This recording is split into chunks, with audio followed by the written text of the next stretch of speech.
Dan ketahuilah bahwa Tuhan tuh gak suka dengar sungut-sungut kita. Tuhan tuh gak suka dengar kita tuh ngeluh. Karena itu berhentilah mengeluh. Stop complaining. Jangan suka bilang, aduh nasib buruk, aduh hidup gue susah. Berhenti mengeluh. Jangan mulai komplain tentang apa yang kita gak bisa miliki, tapi mari syukuri apa yang Tuhan sediakan hari ini. Hati-hati jangan sampai Tuhan menjawab sesuai dengan keluhanmu. Jangan sampai Tuhan menjawab sesuai dengan sungut-sungut kita.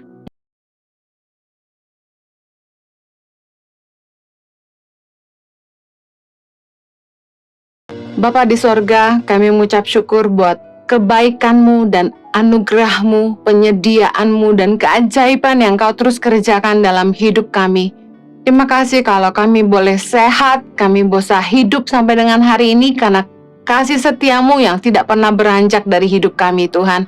Sebentar firman Tuhan akan dibagikan, berdoa agar Tuhan boleh memberikan kami roh hikmat dan wahyu, supaya kami boleh belajar memahami firman-Mu dengan bahasa yang kami mudah mengerti dan kami bisa melakukannya dalam hidup kami. Tolong hamba-Mu Tuhan, karena sungguh tanpa Engkau hamba tidak mampu. Demi nama Yesus kami berdoa.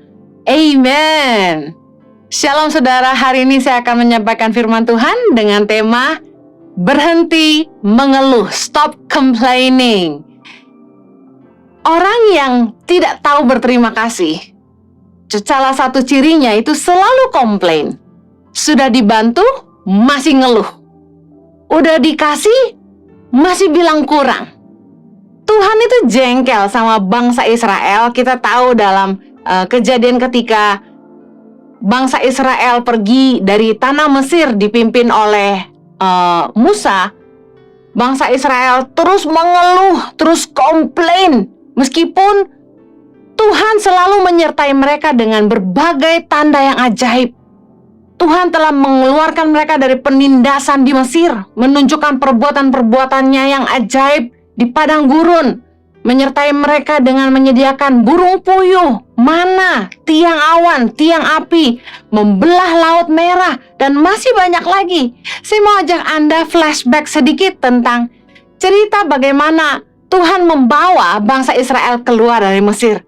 Dalam Keluaran 13 ayat yang ke-21 dikatakan gini, Tuhan berjalan di depan mereka pada siang hari dalam tiang awan untuk menuntun mereka di jalan, dan pada waktu malam dalam tiang api untuk menerangi mereka, sehingga mereka dapat berjalan siang dan malam.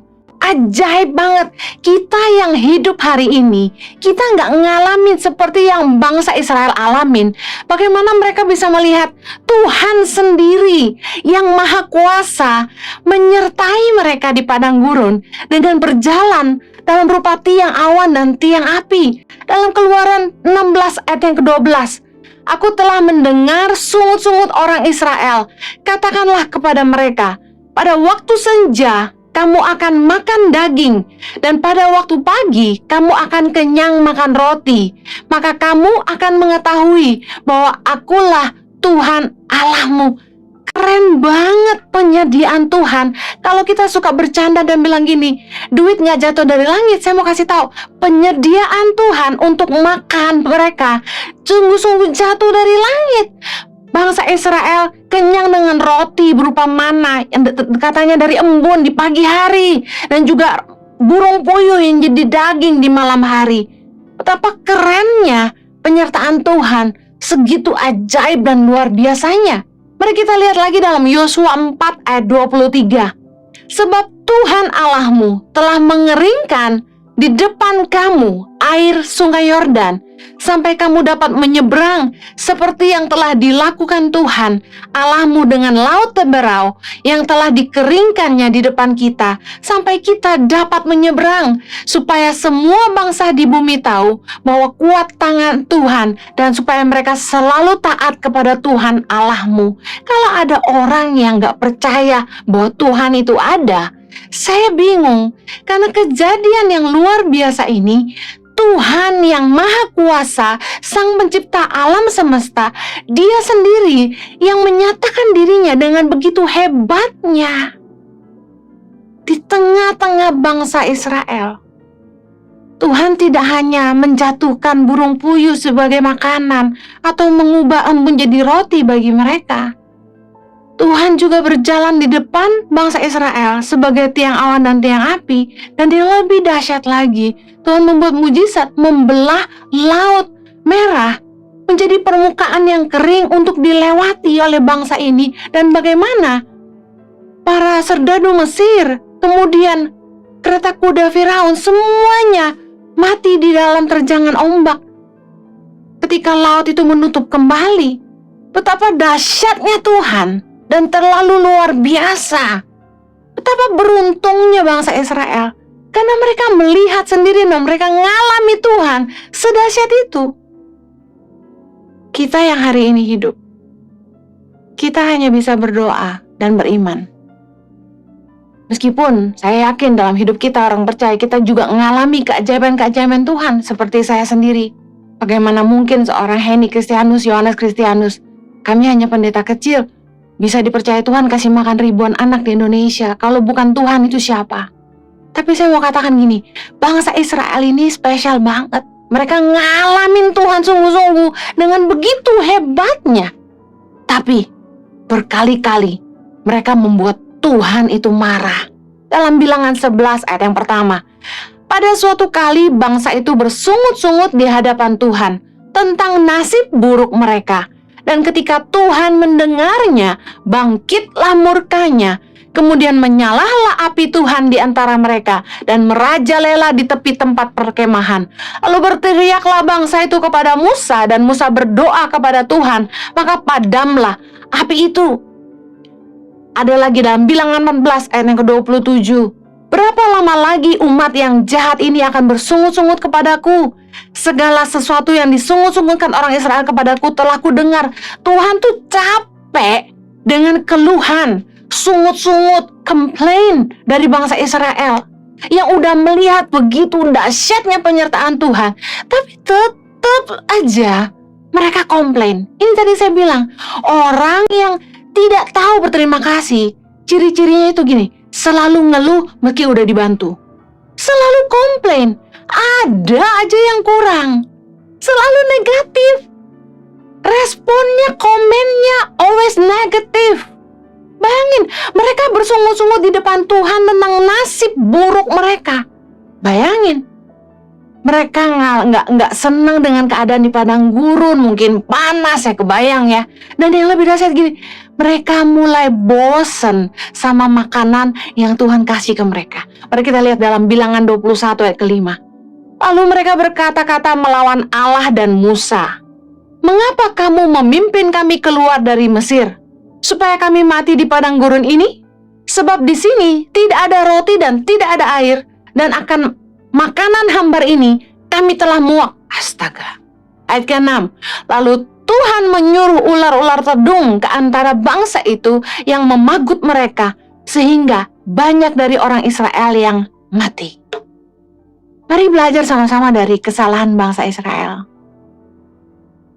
Kita yang hidup hari ini, kita pasti ngarepin Tuhan tuh benar-benar menampakkan dirinya kepada kita. Lalu kita pikir kita akan jadi orang percaya yang lebih beriman. Kenyataannya bangsa Israel, mereka lihat penyertaan Tuhan segitu dahsyatnya, keajaiban Tuhan di depan mata, tetap aja ngeluh gak karu-karuan. Bahkan berani marah sama Musa dan kepada Tuhan, dan bilang muak sama makanan hambar. Jadi saya langsung ngebayang, oh, roti mana itu berarti hambar. Iyalah ya, di padang gurun, burung puyuh jatuh mereka bakar, mungkin gak ada garam, gak ada lada gitu kan. Tapi bisa makan daging tiap hari tuh apa gak luar biasa? Mereka ngeluh dan ngeluh, mereka bersungut-sungut, dan berkali-kali mereka bikin Tuhan jengkel dan marah sama mereka.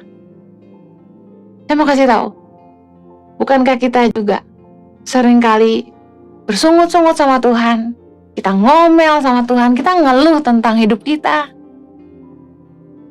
Kita nggak mengucap syukur. Dan ketahuilah bahwa Tuhan tuh nggak suka dengar sungut-sungut kita. Tuhan tuh nggak suka dengar kita tuh ngeluh.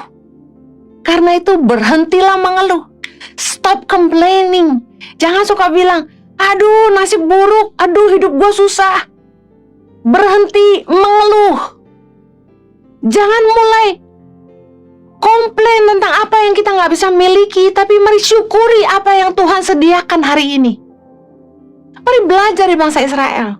Mereka nggak cuma nggak tahu berterima kasih, mereka nggak cuma sering mengeluh, mereka malah kurang ajar sama Tuhan dan Musa, tapi mereka juga malah tidak setia. Sudah dibela masih nggak setia. 2 Raja-Raja 17 ayat 9. Dan orang Israel telah menjalankan hal-hal yang tidak patut terhadap Tuhan, Allah mereka. Mereka mendirikan bukit-bukit pengorbanan dimanapun mereka diam, baik dekat menara penjagaan maupun di kota yang berkubu. Jadi mereka masih menyembah berhala. Mereka juga satu kali kumpulin semua emas, perhiasan, mereka lebur, mereka bikin patung ini, patung itu, mereka sembah lembu dan sebagainya. Tuhan marah sama mereka. Mereka nggak ada takutnya sama Tuhan. Sama seperti kita. Tuhan udah nolong kita, Tuhan udah berkati kita, tapi kita nggak tahu berterima kasih. Kita masih komplain dan kita nggak setia sama Tuhan. Tahukah Anda bahwa kita tuh punya Tuhan yang pencemburu? Ulangan 4 ayat 24 berkata, sebab Tuhan Allahmu adalah api yang menghanguskan, Allah yang cemburu. Kita punya Tuhan yang cemburu. Jangan sampai kita mengasihi siapapun atau apapun lebih daripada Tuhan. Kita harus menomorsatukan Tuhan dalam hidup kita, bahwa selain Dia tidak ada yang lain. Saya mau ingatkan bagi Anda yang mungkin suka komplain, suka ngeluh tentang hidupmu. Hey, hati-hati, jangan sampai Tuhan menjawab sesuai dengan keluhanmu. Jangan sampai Tuhan menjawab sesuai dengan sungut-sungut kita. Mari kita belajar dari Bilangan 14 ayat 29. Di padang gurun ini, bangkai-bangkaimu akan berhantaran, yakni semua orang di antara kamu yang dicatat, semua tanpa terkecuali yang berumur 20 tahun ke atas, karena kamu telah bersungut-sungut kepadaku. Akibat bangsa Israel terus menggerutu, terus bersungut-sungut, terus mengeluh, dan bahkan tidak setia sama Tuhan, maka banyak dari bangsa Israel yang akhirnya tidak masuk ke tanah perjanjian. Mereka mati di padang gurun. Tuhan sudah terlalu marah sama mereka. Hati-hati. Jangan sampai gara-gara sungut-sungut kita, jangan sampai kita terlalu sering komplain sama Tuhan, kita nggak masuk tanah perjanjian. Kita nggak menuai janji Tuhan dalam hidup kita. Berhenti mengeluh. Jadilah manusia yang tahu bersyukur. Saya tiap hari bilang, thank you Lord, thank you Jesus, thank you Lord, thank you Jesus. Itu kalimat pertama yang keluar dari mulut saya waktu saya bangun tidur. Di tengah-tengah hari saya bilang, thank you Lord, thank you Jesus. Dengar baik, berhenti mengeluh. Waktu keadaanmu lagi gak baik, jangan mengeluh tapi bersyukur. Katakan, sebab Tuhan baik, bahwasanya untuk selama-lamanya kasih setianya. Ketika keadaanmu sedang gak enak, sebenarnya gak cukup, tapi engkau berkata, terima kasih Tuhan. Engkau lagi ditekan banyak masalah, engkau gak tahu jalan keluarnya. Jangan mengeluh, tapi bersyukur. Saya percaya bersyukur adalah kunci mujizat dan kekuatan dalam hidup kita. Saya mau kasih contoh beberapa kejadian dalam hidup orang-orang yang sudah dibantu masih ngeluh. Contoh, doa sama Tuhan, minta kerjaan.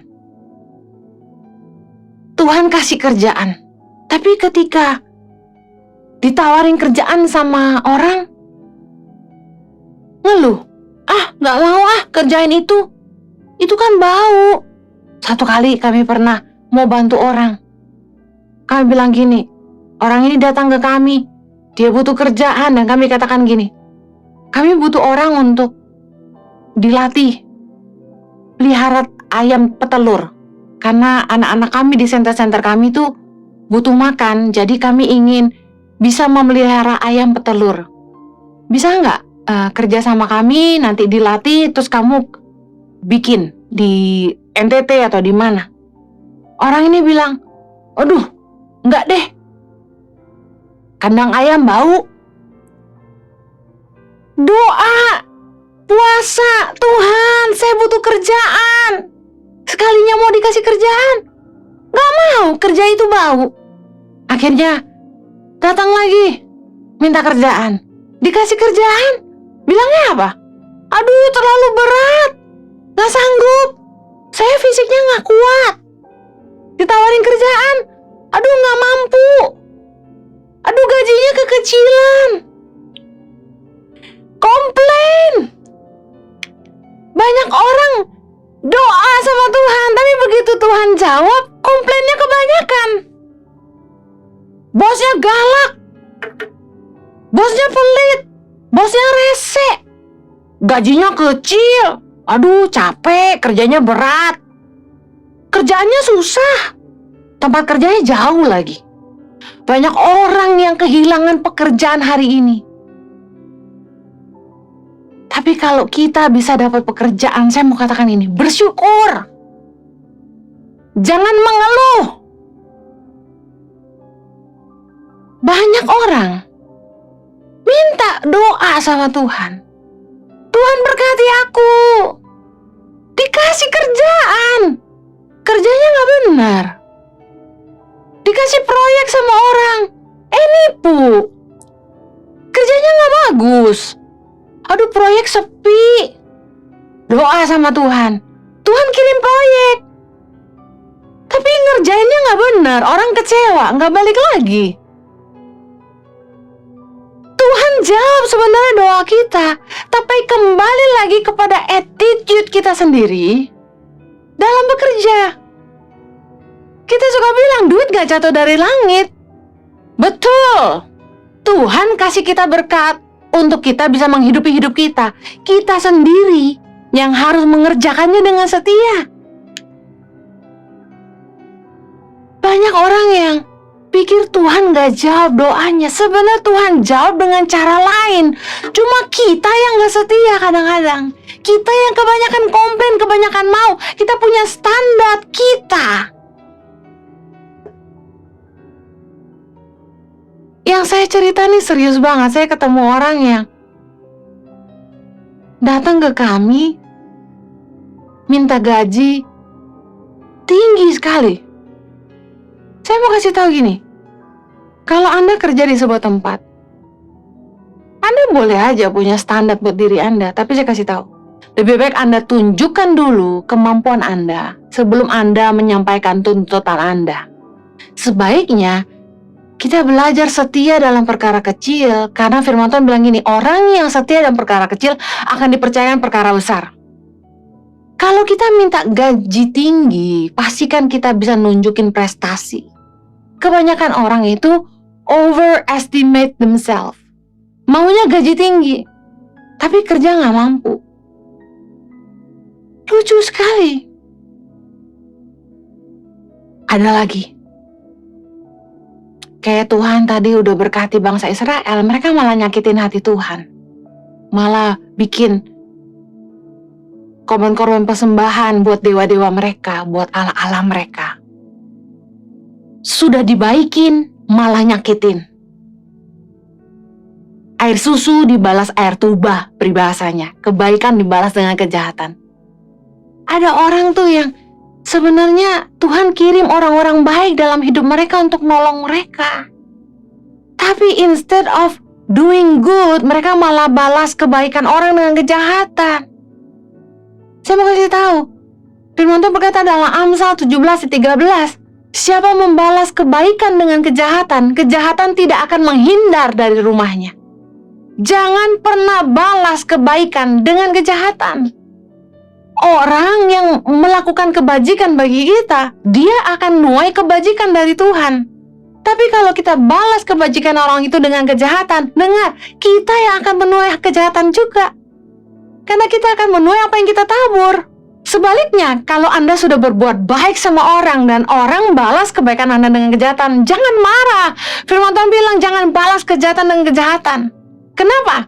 Supaya gini, ketika Anda menabur kebaikan, Anda harusnya menuai kebaikan. Tapi kalau Anda kecewa, kemudian Anda berbalik jahat sama orang, Anda akan menuai sebaliknya. Jangan pernah balas kebaikan dengan kejahatan. Ada anak-anak muda jomblo yang desperate cari jodoh. Mereka doa minta pasangan hidup sama Tuhan. Dikirim jodoh sama Tuhan, komplain. Kurang cakep, kurang kaya, kurang berwibawa. Waduh, ceweknya cerewet, suka ngatur. Aduh, cowoknya cuek, kurang perhatian. Ada lagi, kurang tinggi, kurang keren, kurang putih. Komplainnya banyak. Well, Tuhan gak jawab doa kita dengan standar kita. Tuhan jawab doa kita dengan standar Tuhan. Tapi seringkali standar kita tuh gak masuk akal. Dengar baik. Satu kali saya punya teman. Dia jomblo dan kenapa dia jomblo lama sekali? Karena dia punya standar tuh luar biasa. Dia cari cewek tuh harus yang super duper cantik. Masalahnya gini, cewek cantik itu harganya juga cantik. Sementara teman saya ini nggak terlalu kaya. Susah cari jodoh karena milih. Satu kali dia dapet cewek yang cantik banget, tapi nggak bisa kerja. Udah tahu ceritanya kalau nikah cewek ini bakal ngandelin hidup dari dia. Sanggup berapa setiap bulannya? Kan gitu pertanyaannya. Tapi puji Tuhan akhirnya mereka nggak jadi nikah. Kemudian dia ketemu dengan seorang wanita nggak terlalu cantik, tapi baik. Dan luar biasa, mereka nikah. Dan cewek ini rajinnya minta ampun. Di masa sulit, di masa pandemi, di saat sang suami teman saya ini nggak bisa menghasilkan, istrinya jadi pahlawan. Bukankah banyak wanita-wanita di masa pandemi ini jadi pahlawan yang menyelamatkan keluarganya? Saya bangga sama para wanita. Wanita-wanita hebat dan wanita-wanita kuat yang menjadi penopang suami, yang menyelamatkan rumah tangga, yang meskipun menghasilkan tapi nggak membuat suaminya kecil hati. Wanita-wanita hebat Tuhan bangkitkan di masa-masa sulit ini. Istri teman saya ini yang akhirnya meskipun suaminya nggak bisa menghasilkan, dia nggak komplain. Dia kerja, suaminya bisa makan. Saya bilang, saya tarik satu pelajaran. Kalau dulu teman saya ini pakai ukuran dia harus dapat wanita yang cantik jelita.